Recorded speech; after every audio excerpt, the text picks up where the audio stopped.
အားလုံးမင်္ဂလာပါခင်ဗျာဒီနေ့ကတော့ကျွန်တော်ရဲ့ပထမဦးဆုံး blog ဖြစ်ပါတယ်ကျွန်တော်ဒီနေ့ပြောမယ့်အကြောင်းအရာကတော့ကျွန်တော်ပထမဦးဆုံးစာရေးဖြစ်ခဲ့တဲ့အကြောင်းပြောပြမှာဖြစ်ပါတယ်အခုလက်ရှိကကျွန်တော်ကဆောင်းပါ9ပုဒ်ရေးထားတယ်ကြပြ3ပုဒ်ရေးထားတယ်ပေါ့နော်ဒီဂျာနယ်တွေမဂ္ဂဇင်းတွေမှာပါတာပေါ့နော်ဆိုတော့ကျွန်တော်ရဲ့စာရေးဖြစ်ခဲ့ပုံလေးရယ်ပထမဦးဆုံးရေးတဲ့ဆောင်းပါအကြောင်းလေးကိုကျွန်တော်ပထမဦးဆုံးပြောပြမှာဖြစ်ပါတယ်ဒီလိုစာပေအကြောင်းလေးတွေကိုပြောပြခြင်းလို့လည်းကျွန်တော်ဒီအကောင့်ကိုဖွင့်လာတာဖြစ်ပါတယ်အဲ့တော့ကျွန်တော်ဒီနေ့ပြောပြမယ့်အကြောင်းကတော့2020ကျွန်တော်တို့အောက်တိုဘာလမှာထုတ်တဲ့သဇင်ပန်းခိုင်ဂျာနယ်မှာပါတဲ့ဆောင်းပါကျွန်တော်ရဲ့ဆောင်းပါအကြောင်းလေးပြောပြမှာဖြစ်ပါတယ်အဲ့ဒီဆောင်းပါရေးဆက်ခတ်ပုံပေါ့နော်ရေးဘယ်လိုရေးဖြစ်ခတ်လဲဆိုတဲ့အကြောင်းကိုကျွန်တော်ပြောပြမှာဖြစ်ပါတယ်ဆိုတော့ဒီဆောင်းပါကိုရေးတော့ကျွန်တော်ကိုတန်းចောင်းသားပေါ့နော်ကိုတန်းចောင်းသားပဲရှိပါတယ်ဆောင်းပါခေါင်းစဉ်ကကျွန်တော်အတွေး diary ဆိုတဲ့ဆောင်းပါလေးဖြစ်ပါတယ်ကျွန်တော်ပထမဆုံးရေးတော့ကိုတန်းចောင်းသားဘဝဆိုရင်တော့စာအုပ်ကြီးတုပ်ထုတ်မယ်ပေါ့နော်ပထမဆုံးရေးရချက်ကပေါ့ဆိုတော့ခေါင်းစဉ်ကိုအရင်ဆုံးပေးတာကကျွန်တော်တို့အတွေးဆိုတဲ့ခေါင်းစဉ်ကိုအရင်ဆုံးကျွန်တော်ပေးပါတယ်ငါစာအုပ်ကြီးတုပ်ကြောက်ရေးမယ်ပေါ့နော်ကလေးအတွေးနေပေါ့နော်အဲ့ကြောင့်ကိုတန်းចောင်းသားဆိုတော့ဒါပေမဲ့ရေးတာကျွန်တော်တို့ဦးနောက်ကနောက်ထပ်ထွက်မလာတော့ဘူးပေါ့နော်နည်းနည်းလေးပဲထွက်တယ်အများကြီးမရဘူးဆိုတော့ကျွန်တော်သိလိုက်တယ်ဒါတော့စာအုပ်တော့မဖြစ်တော့ဘူးပေါ့နော်ငါစာလေးတစ်ပိုက်ဖြစ်ရေးတော့မယ်ဆိုပြီးကျွန်တော်ဆုံးဖြတ်ချက်ချလိုက်တယ်အဲ့ကျွန်တော်ကလည်းစာဖတ်အားနေတာလေးပါမှာပေါ့နော်စာများများလေးမဖတ်ရသေးဘူးဖတ်တော့ဖတ်ဖြစ်တယ်ပေါ့နော်ဝါသနာပါတော့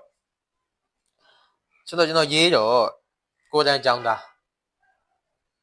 3လရေးရပါတယ်မမရပါတော့အဲ့ဒီဆောင်းပါးလေးတစ်ပုဒ်ကိုကျွန်တော်3လတိတိအချိန်ယူပြီးတော့ကျွန်တော်ရေးပါတယ်အဲ့လိုရေးတော့ကျွန်တော်10တန်းဖြည့်ပြီးတဲ့ကာလမှာဒီလိုနဲ့ပဲစကားဆက်မိရင်ဒီဆရာတယောက်နဲ့တွေ့ရပါတော့ဆရာတယောက်နဲ့တွေ့တော့စာပေအကြောင်းလေးတွေပြောပြဖြစ်တာပေါ့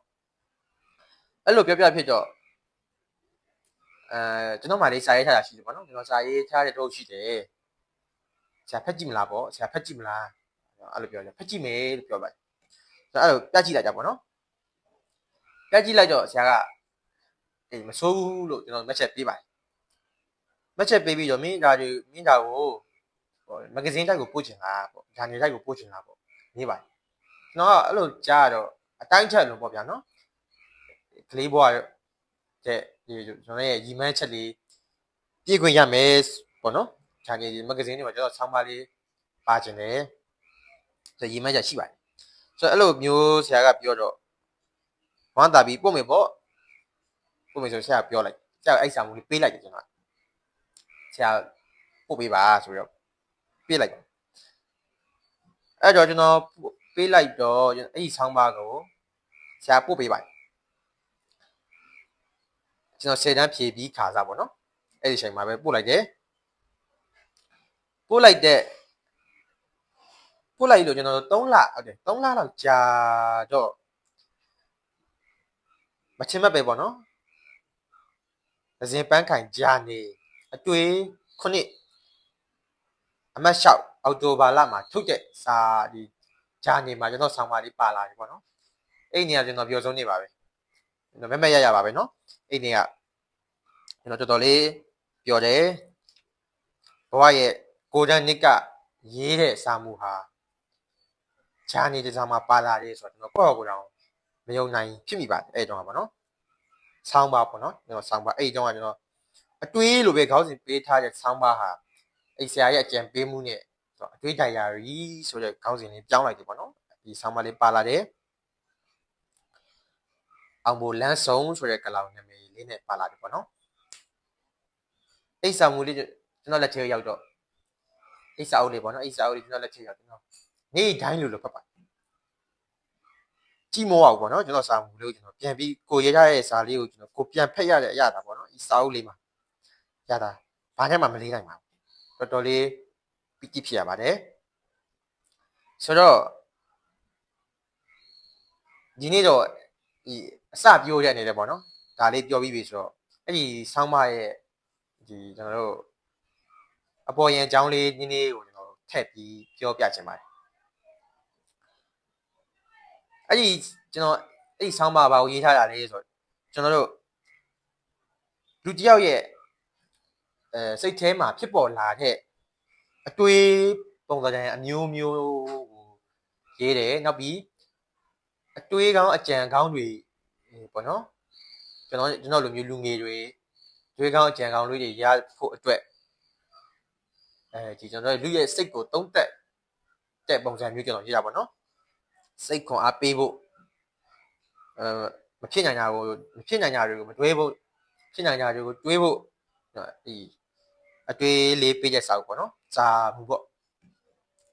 ဆိုတော့အဲ့ဒီစာမှုလေးကျွန်တော်ပိတ်သက်တွေကိုဖတ်ကြည့်စေချင်ပါတယ်ကျွန်တော်အကောင့်မှာလည်းတင်ထားပါတယ်အောင်ဘိုဆိုတဲ့ကျွန်တော်ရဲ့ Facebook အကောင့်မှာတင်ထားတယ်ကျွန်တော်ကတော့ဒီနေ့ပြောမလို့ပါပဲဒါပေမဲ့ဒီနေ့တော့အချိန်လေးပထမဆုံးဘလော့မှာအချိန်လေးကြာသွားမှာလေးစိုးတယ်အဲ့ကြောင့်နောက်အခုလောဆယ်ချဖက်ကြည့်ပေါ့နော်မဖက်ချင်လဲကျွန်တော်ရဲ့နောက်ဘလော့မှာကျွန်တော်အသေးစိတ်ပြောပြမှာဖြစ်ပါတယ်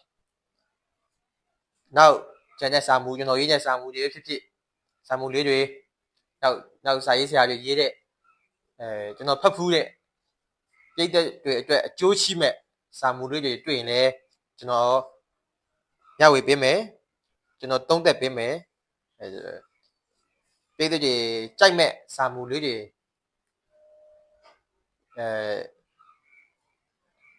တွေကိုကျွန်တော်ချကြံပြီးတော့ပြောပြမှာဖြစ်ပါတယ်ကျွန်တော်အားလုံးအားပေးကြမယ်လို့မျှော်လင့်ပါတယ်အားလုံးကိုကျေးဇူးတင်ပါတယ်ခင်ဗျာ